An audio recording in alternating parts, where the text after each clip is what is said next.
ಇತ್ತೀಚೆಗೆ ಬೆಂಗಳೂರು ಹಾಗೂ ತುಮಕೂರು ನಡುವಿನ ರಾಷ್ಟ್ರೀಯ ಹೆದ್ದಾರಿಯಲ್ಲಿ ಅಪಘಾತಗಳ ಸಂಖ್ಯೆ ಹೆಚ್ಚಾಗ್ತಾ ಇದೆ. 3 ವರ್ಷದಲ್ಲಿ 256 ಜನ ಅಪಘಾತದಲ್ಲಿ ಸಾವನ್ನಪ್ಪಿದ್ದಾರೆ ಎಂಬ ಅಂದಾಜು ಲೆಕ್ಕಾಚಾರ ಸಿಕ್ಕಿದೆ. ಮೊನ್ನೆ ನೆಲಮಂಗಲದ ಬಳಿ ಕಾರಿನ ಮೇಲೆ ಟ್ರಕ್ ಉರುಳಿ ಬಿದ್ದು ಒಂದೇ ಕುಟುಂಬದ 6 ಜನ ಬಲಿಯಾಗಿದ್ದು ರಾಜ್ಯಾದ್ಯಂತ ಭಾರೀ ಸುದ್ದಿಯಾಗಿತ್ತು. ಈ ಬಗ್ಗೆ ತುಮಕೂರಿನಲ್ಲಿ ಕೇಂದ್ರ ಮಂತ್ರಿ ತುಮಕೂರಿನ ಸಂಸದ ವಿ ಸೋಮಣ್ಣ ಪ್ರತಿಕ್ರಿಯೆಯನ್ನು ನೀಡಿದ್ದು, ಇಲ್ಲಿ ಆಗುತ್ತಿರೋ ತೊಂದರೆಗಳ ಬಗ್ಗೆ ಕೇಂದ್ರ ಸಚಿವ ನಿತಿನ್ ಗಡ್ಕರಿ ಅವರ ಬಳಿಯೂ ಚರ್ಚೆ ಮಾಡಿದ್ದೇನೆ. ನೆಲಮಂಗಲದಿಂದ ತುಮಕೂರು ಜಿಲ್ಲೆಯ ಊರ್ಕೆರೆವರೆಗೂ 6 ಪಥದ ರಸ್ತೆ ಕಾಮಗಾರಿಗೆ 2046 ಕೋಟಿ ರೂಪಾಯಿ ಅನುಮೋದನೆ ಸಿಕ್ಕಿದೆ. ಜನವರಿಯಿಂದ ಯುದ್ಧೋಪಾದಿಯಲ್ಲಿ ಕಾಮಗಾರಿಯನ್ನು ನಡೆಸಿ ಮುಂದಿನ 4-5 ತಿಂಗಳಲ್ಲಿ ಕಾಮಗಾರಿ ಪೂರ್ಣಗೊಳಿಸಲು ಒತ್ತಡ ಹಾಕಿದ್ದೇನೆ ಅಂತ ತಿಳಿಸಿದ್ದಾರೆ. ನನಗೆ ಭಾರಿ ನೋವಾಗಿದ್ದು, ನಾನು ಅಲ್ಲಿ ಹೋಗ್ತಾ ಇದ್ದಾಗ ಆದಂಥ ಕೆಲವು ತೊಂದರೆಗಳನ್ನ ನಾನು ಆಗಲೇ ನಿತಿನ್ ಗಡ್ಕರಿ ಸಾಹೇಬರಿಗೆ ತಿಳಿಸಿದ್ದೆ. ಒಂದು ಪತ್ರವನ್ನು ಕೂಡ ಸವಿಸ್ತಾರವಾಗಿ ಬರೆದಿದ್ದೆ. ಏನೇನಾಗ್ತಾ ಇದೆ, ಎಷ್ಟಾಗಿದೆ, ಏನು ಎತ್ತ ಎಲ್ಲವನ್ನು ಕೂಡ 20 ನವೆಂಬರ್ನಲ್ಲಿ ನಾನು ಪತ್ರ ಬರೆದು ಅಧಿಕಾರಿಗಳನ್ನ ಕರ್ಕೊಂಡೋಗಿ ಏನೆಲ್ಲ ಮಾಡಿದ್ದೆ. ಅವರಿಗೆ ಇಲ್ಲಿವರೆಗೂ ಕೂಡ ಅದರ ಮಾಹಿತಿ ಪೂರ್ತಿ ಇರಲಿಲ್ಲ. ಸಂಪೂರ್ಣವಾದ ಮಾಹಿತಿಯನ್ನು ಒಂದು 8 ಪೇಜು ನಮ್ಮ ಅಧಿಕಾರಿಗಳು ಕೊಟ್ಟು ಪ್ರತಿಯೊಂದನ್ನು ಕೂಡ ಮಾಡಿದ್ದೆ. 1 ವರ್ಷದಲ್ಲಿ 3 ವರ್ಷದಲ್ಲಿ 254 ಜನ ಸತ್ತಿದ್ದರು. ದುರಂತ ಎಲ್ಲಿ ಆಕ್ಸಿಡೆಂಟ್ ಆಗ್ತಾಯಿತ್ತು ಅಲ್ಲೇ ಆಗ್ತಾಯಿತ್ತು. ಅದಕ್ಕೆ ಈಗಾಗಲೇ ಇವತ್ತು ನಿನ್ನೆ ಮೊನ್ನೆಯೆಲ್ಲ ಮಾತನಾಡಿದ ಮೇಲೆ ಅವ್ರು ಯಾರೋ ಪಾಪ ಇಡೀ ಕುಟುಂಬ ಇದಾದ ಮೇಲೆ ಕೆಲಸ ಇದಾಗಿದೆ. 2ನೇ ತಾರೀಕಿಂದ ಅದನ್ನು ವಾರಪೂರ್ತಿಯಲ್ಲಿ ಕೆಲಸ ತಗೊಂಡು 4-5 ತಿಂಗಳಲ್ಲಿ ಮುಗಿಸೋದಕ್ಕೆ ಕೂಡ ಒತ್ತಡವನ್ನು ತಂದಿದ್ದೇನೆ. ಅದು ನೆಲಮಂಗಲದಿಂದ ತುಮಕೂರು ನಮ್ಮ ಹಿರೇಹಳ್ಳಿ ಅಲ್ಲಿಂದ ಈಚೆ ಬರ್ತದೆ, ಟೋಲ್ವರೆಗೂ ಬರ್ತದೆ. ರಾಜಾ ಟೈಲ್ಸ್ ಇತ್ತು, ಸಾರಿ ಇದು ಯಾವುದದು ಊರುಕೆರೆ ನಮ್ಮ ರೈಲ್ವೆ ಸ್ಟೇಷನ್ ಅಲ್ಲಿವರೆಗೂ ಆಗಿದೆ. 45 ಕಿಲೋಮೀಟ್ರ್ ನೆಲಮಂಗಲದಿಂದ 45 ಕಿಲೋಮೀಟ್ರು 2044 ಕೋಟಿ ರೂಪಾಯಿಗಳದ್ದು ಇದಾಗಿ ಎಲ್ಲವೂ ಕೂಡ ಸ್ಥಗಿತ ಆಗಿ ಅವ್ನು ಬಿಟ್ಟೋಗೋ ಸ್ಟೇಜಲ್ಲಿದ್ದ. ನಮ್ಮ ಅಧಿಕಾರಿಗಳನ್ನ ನಾನು ಅಪ್ರಿಷಿಯೇಟ್ ಮಾಡ್ತೀನಿ. ಇವರೆಲ್ಲ ಕುಳಿತುಕೊಂಡು ಅಗಲೀಕರಣ ಮಾಡಿ ಇವತ್ತು ದುರಸ್ತಿ ಮಾಡಿ ಅದೆಲ್ಲವೂ ಕೂಡ 6 ಲೈನನ್ನು ನಾವು ಲೋಕಕ್ಕೆ ಸಮರ್ಪಣೆ ಮಾಡ್ತಕ್ಕಂಥದಕ್ಕೆ ನಾನೇ ಸ್ವತಃ ಅವತ್ತು ನನಗನ್ನಿಸ್ತದೆ ಒಂದು 74 ಕಿಲೋಮೀಟ್ರ್ ಎಷ್ಟಪ್ಪ ಇದು 45 ಕಿಲೋಮೀಟ್ರು ಸುಮಾರು ನಾನು ಬೆಳಿಗ್ಗೆ 10 ಗಂಟೆಯಿಂದ 6 ಅವರ್ಸ್ ಸುತ್ತಾಡಿದ್ವಿ.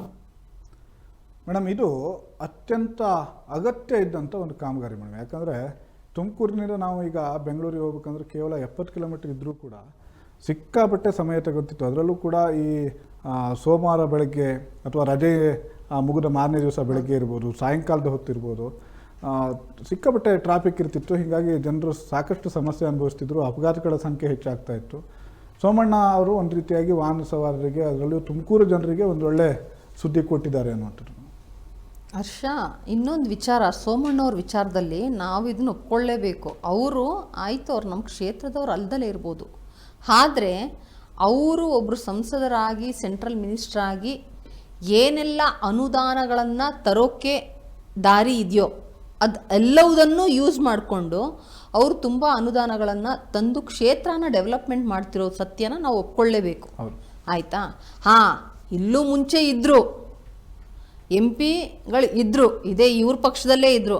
ಆದರೂ ಕೂಡ ಇವತ್ತೇನು ಈ ಡೆವಲಪ್ಮೆಂಟ್ಸ್ ಆಗ್ತಿದೆಯಲ್ಲ, ಇಷ್ಟು ಸ್ಪೀಡಲ್ಲಿ ಆವಾಗಿರಲಿಲ್ಲ ಒಂದು. ಮತ್ತು ಇನ್ನೊಂದು ವಿಚಾರ ಏನಂದರೆ, ಸೋಮಣ್ಣವ್ರು ಇದಕ್ಕೆ ಘಟನೆ ನಡೆದು ಇದು ಅಲ್ಲಿ ಏನಾಗಿದೆ ಅಂದರೆ, ಇನ್ನೊಂದು ವಿಚಾರ ಸೋಮಣ್ಣವರೇ ಹೇಳಿದ್ದಾರೆ, ಯಾರು ಗುತ್ತಿಗೆದಾರ ಇದ್ದ ಅವ್ರಿಗೆ ಕರೆಕ್ಟಾಗಿ ಬಿಲ್ ವಿಚಾರ ಇರಲಿ ಅಥವಾ ವ್ಯವಸ್ಥಿತವಾಗಿ ಆಗ್ದಲೇದಿಂದ ಅವ್ರು ಕೈ ಬಿಟ್ಟಿದ್ರು. ಕೆಲಸಗಳು ಸ್ಟಾಪ್ ಆಗಿದ್ವು, ಏನು ನಡೀತಾ ಇತ್ತು ಅದು ಸ್ಟಾಪ್ ಆಗಿತ್ತು. ಇವಾಗ ಸಂಪೂರ್ಣವಾಗಿ ಇವ್ರು ಇನ್ನೂ ಹೆಚ್ಚು ಒತ್ತಡ ಕೊಟ್ಟು ಇದನ್ನು ಟೈಮ್ ಬರೀ 2 ಮಂತ್ಸ್ ಟೈಮ್ ಕೊಟ್ಟಿದ್ದಾರೆ ಅವ್ರಿಗೆ. 45 ಬರೀ ಮೇ ಒಳಗಡೆ ಕಂಪ್ಲೀಟ್ 6 ಲೈನ್ ಬಂದರೆ ನಮಗೆ ಸ್ಯಾಟರ್ಡೆ ಸಂಡೇ ಇರಲಿ ಎಷ್ಟೋ 1000 ಜನ, ಲಕ್ಷ ಜನ ಟ್ರಾವೆಲ್ ಮಾಡ್ತಾರೆ. ಗೊತ್ತಾಯ್ತಾ, ವೀಕೆಂಡ್ಸಲ್ಲಿ ಆ ಟೈಮಲ್ಲೆಲ್ಲ ತುಂಬ ಟ್ರಾಫಿಕ್ ಆಗ್ತಾ ಇತ್ತು. ಈಗ ಹುಬ್ಬಳ್ಳಿ ಇರ್ಬೋದು ಅಥವಾ ಉತ್ತರ ಕರ್ನಾಟಕದ ಬೇರೆ ಬೇರೆ ಜಿಲ್ಲೆಗಳಿಂದ ಎಲ್ಲಾನು ಇದೇ ಟೋಲಲ್ಲೇ ತುಮಕೂರುವರೆಗೆ pass ಬರುವಾಗ ಆಗ್ಬೇಕಿತ್ತು. ಅವರಿಗೆ ಏನು ಸಮಸ್ಯೆ ಆಗಲ್ಲ. ತುಮಕೂರಿನಿಂದ ಬೆಂಗಳೂರುವರೆಗೆ ಹೋಗೋದಿದೆಯಲ್ಲ ಅದೇ ದೊಡ್ಡ ತಲೆಬಿಸಿ ಅನ್ನೋಂಥದ್ದಿತ್ತು. ಈ ರಜಾ ದಿನಗಳಲ್ಲಿ ಎಲ್ಲ ಊರಿಗೆ ಹೋಗಿರ್ತಾರೆ, ಮತ್ತೆಲ್ಲ ರಿಟರ್ನ್ ಆಗೋ ಟೈಮ್ ಇರಲಿ ಅಥವಾ ರಜಾ ಇದ್ದಾಗ ಊರಿಗೆ ಹೋಗೋ ಟೈಮ್ ಆಗಲಿ ತುಂಬಾ ರಶ್ ಆಗ್ಬಿಡ್ತಾ ಇತ್ತು. ಮತ್ತೆ ಒಂದು ಚಿಕ್ಕ ಪುಟ್ಟ ಆಕ್ಸಿಡೆಂಟ್ ಆದ್ರೆ ಕಂಪ್ಲೀಟ್ ಬ್ಲಾಕ್ 2-3 ಅವರ್ ಅಂತೂ ಮೇಡಮ್ ಆ ತರ ಸುದ್ದಿಗಳನ್ನ ನಾವು ಪದೇ ಪದೇ ಮಾಡ್ತೀವಿ. ಯಾಕಂದ್ರೆ ಕಿಲೋಮೀಟರ್ ಗಟ್ಟಲೆ ಜಾಮ್ ಆಗುತ್ತೆ. ಬೆಳಗ್ಗೆ ಬಂದವರು ಪಾಪ ಅವರು ಕೆಲಸ ಕಾರ್ಯಗಳಿಗೆ ಎಷ್ಟೋ ಸಾರಿ ಬೆಳಗಿನ ಜಾವದಿಂದ ಮಧ್ಯಾಹ್ನ 3 ಗಂಟೆ ಆದ್ರೂ ಕ್ಲಿಯರ್ ಆಗದಿರೋ ಅಂತ ಸಿಚುಯೇಷನ್ಸ್. ಇದು 6 ಲೈನ್ ಆದ್ರೆ ತುಂಬ ದೊಡ್ಡ ಹೆಲ್ಪ್ ಆಗುತ್ತೆ. ಮತ್ತು ಸಾರ್ವಜನಿಕರಿಗೆ ಒಂದು ರೀತಿಲಿ ಟ್ರಾವೆಲ್ ಮಾಡೋಕ್ಕೆ ಏನು 1 ಅವರ್ ಟೈಮಲ್ಲಿ ನಾವು ಹೋಗಿ ಬರ್ಬೋದು ಅನ್ನೋ ಇದಿರುತ್ತೋ ಅದಕ್ಕೆ ತುಂಬ ಇದೊಂಥರ ತುಂಬ ಒಳ್ಳೆ ಉತ್ತಮವಾದಂಥ ಕೆಲಸ. ತುಮಕೂರು ಜನರು ಕೂಡ ಅವ್ರ ಸಂಸದರು ಒಳ್ಳೆ ಅಭಿವೃದ್ಧಿ ಒಂದು ವಂದನೆ ಸಲ್ಲಿಸಬೇಕು. ಯಾಕಂದ್ರೆ ಅದನ್ನ ಅಕ್ಸೆಪ್ಟ್ ಮಾಡಲೇಬೇಕು. ರೈಲ್ವೆ ಇಲಾಖೆಯಲ್ಲೂ ಸಾಕಷ್ಟು ಯೋಜನೆಗಳನ್ನ, ಸಾಕಷ್ಟು ಹೊಸ ರೈಲುಗಳನ್ನ ತುಮಕೂರಿಗೆ ಬಿಡಿಸುವಂತ ಕೆಲಸಗಳನ್ನ ಮಾಡ್ತಿದ್ದಾರೆ. ಅಂದ್ರೆ ನೀವು ಹೇಳಂಗೆ ಅವ್ರಿಗೆ ಎಲ್ಲೆಲ್ಲ ಅವಕಾಶ ಇದೆ ಎಲ್ಲದನ್ನು ಬಳಸ್ಕೊತಿದ್ದಾರೆ. ಜನರ ಅದೃಷ್ಟ ಅಂತ ಹೇಳ್ಬೇಕು. ಈ ಬಾರಿ ಸೋಮಣ್ಣ ಅವ್ರನ್ನ ಗೆಲ್ಸಿರೋದು ಒಂದು ಮತ್ತೆ ಅವ್ರ ಎಕ್ಸ್ಪೀರಿಯನ್ಸ್ ಹಂಗಿದೆ, ನಾವು ಅದನ್ನ ಅಕ್ಸೆಪ್ಟ್ ಮಾಡಲೇಬೇಕು. ಇನ್ಕ್ಲೂಡಿಂಗ್ ಇವರು MLA ಆದಂತ ಸಂದರ್ಭದಲ್ಲಿ ಬೆಂಗಳೂರು ವಿಜಯನಗರ ಕ್ಷೇತ್ರ ಇವ್ರಿಗೆ ಏನ್ ಬರುತ್ತಲ್ಲ ಆ ಕ್ಷೇತ್ರದ ಡೆವಲಪ್ಮೆಂಟ್ ತುಂಬಾ ಚೆನ್ನಾಗಿ ಮಾಡಿದ್ದಾರೆ. ಗೋವಿಂದರಾಜನಗರ ತುಂಬಾ ಚೆನ್ನಾಗಿ ಡೆವಲಪ್ ಮಾಡಿದ್ದಾರೆ. ಅವ್ರ ಎಕ್ಸ್ಪೀರಿಯನ್ಸೇ ಇಲ್ಲಿ ಇಷ್ಟು ಚೆನ್ನಾಗಿ ಒಬ್ಬರು ಸಂಸದರಾಗಿ ಒಂದು ಜಿಲ್ಲೆಯಲ್ಲಿ ಇಷ್ಟು ಚೆನ್ನಾಗಿ ಇಷ್ಟು ಬೇಗ ಒಂದು ಅಭಿವೃದ್ಧಿ ಕಾರ್ಯಗಳು ಮತ್ತು ಅನುದಾನ ಹೇಗೆ ತೊಗೊಂಡು ಬರಬೇಕು, ಹೇಗೆ ಎಕ್ಸಿಕ್ಯೂಟ್ ಮಾಡಬೇಕು ಅನ್ನೋ ವಿಚಾರದಲ್ಲಿ ತುಂಬ ಅದ್ಭುತವಾಗಿ ಬರ್ತಾ ಇದೆ. ಮೇಡಮ್ ಈಗ ಮತ್ತೊಂದು ವಿಚಾರ ಏನಾಗುತ್ತೆ ಅಂದರೆ ಯಾವುದೇ ರಾಜಕಾರಣಿ ಇರಲಿ, ಹೌದು, ತನ್ನ ಕ್ಷೇತ್ರ ಅಥವಾ ತನ್ನನ್ನು ಗೆಲ್ಲಿಸಿದಂಥ ಮತದಾರರಿಗೆ ಏನಾದರೂ ಒಳ್ಳೇದು ಮಾಡಬೇಕು ಅನ್ನುವಂಥ ತುಡಿತ ಇರಬೇಕು. ಜೊತೆಗೆ ಅದಕ್ಕೋಸ್ಕರ ನಾವು ಯಾವ ರೀತಿಯ ಹೊಂದಾಣಿಕೆ ಮಾಡ್ಕೊಳ್ಳಿಕ್ಕೂ ಕೂಡ ರೆಡಿ ಇರಬೇಕು. ಈಗ ಅವರು ರಾಜ್ಯ ಸರ್ಕಾರದ ಜೊತೆಗೂ ಕೂಡ ಒಂದು ಒಳ್ಳೆ ಬಾಂಧವ್ಯನ ಇಟ್ಕೊಂಡು ರಾಜ್ಯ ಸರ್ಕಾರದಿಂದ ಏನಾದರೂ ಅನುದಾನ ಬರೋಂಗಿದ್ರೆ ಅದನ್ನು ಕೂಡ ತರಿಸೋದಕ್ಕೆ, ಜೊತೆಗೆ ಇಲ್ಲಿ ಜಿಲ್ಲಾ ಉಸ್ತುವಾರಿ ಸಚಿವರು ಇರ್ಬೋದು, ಸರ್ಕಾರ ಸಚಿವರು ಇರ್ಬೋದು, ಶಾಸಕರುಗಳಿಗೆ ಒಂದು ಚಿಕ್ಕ ರೋಡ್ ಪ್ರಾಬ್ಲಮ್ ಇದೆ ಸಾಲ್ವ್ ಮಾಡ್ರಿ ಅಂದ್ರೆ ಅನುದಾನ ಇಲ್ಲ ಅಂತಾರೆ. ಆಯ್ತಾ, ಈ ತರ ಒಂದು ಚಿಕ್ಕ ಚಿಕ್ಕ ರೀಸನ್ಸ್ ಕೊಡ್ತಾರಲ್ಲ, ಅದ್ರ ಬದಲು ಯಾವ ರೀತಿ ಹೊಂದಾಣಿಕೆ ಮಾಡಿಕೊಂಡು ಒಂದು ಅನುದಾನ ತಗೊಂಡು ಬಂದು ಕ್ಷೇತ್ರನ ಡೆವಲಪ್ಮೆಂಟ್ ಮಾಡಬೇಕು ಅನ್ನೋ ವಿಚಾರದಲ್ಲಿ ಸೋಮಣ್ಣ ಅವ್ರನ್ನ ನೋಡಿ ಕಲಿಬೇಕು ಅಂತ ಅನ್ಸುತ್ತೆ. ಈಗ ಸೋಮಣ್ಣ ಅವ್ರು ನೀವು ಹೇಳ್ದಂಗೆ ರೈಲ್ವೆ ಇಲಾಖೆ ಅವ್ರಿಗೆ ಸಿಕ್ಕಿದೆ, ರೈಲ್ವೆ ಇಲಾಖೆಯಲ್ಲಿ ಬಂಪರ್ ಲಾಟ್ರಿ ತುಮಕೂರಿಗೆ ಸಿಕ್ಕಿದೆ. ನಾನು ರೈಲ್ವೆ ಇಲಾಖೆಯಲ್ಲಿ ಸಾಕಷ್ಟು ಯೋಜನೆ ತಂದಿದ್ದೀನಪ್ಪ ಅಂತೇಳಿ ಸುಮ್ಮನೆ ಇರ್ಬೋದಿತ್ತು. ಬಟ್ ಈ ತರದ ಕೆಲಸಗಳನ್ನ ಮಾಡ್ತಿದ್ದಾರೆ.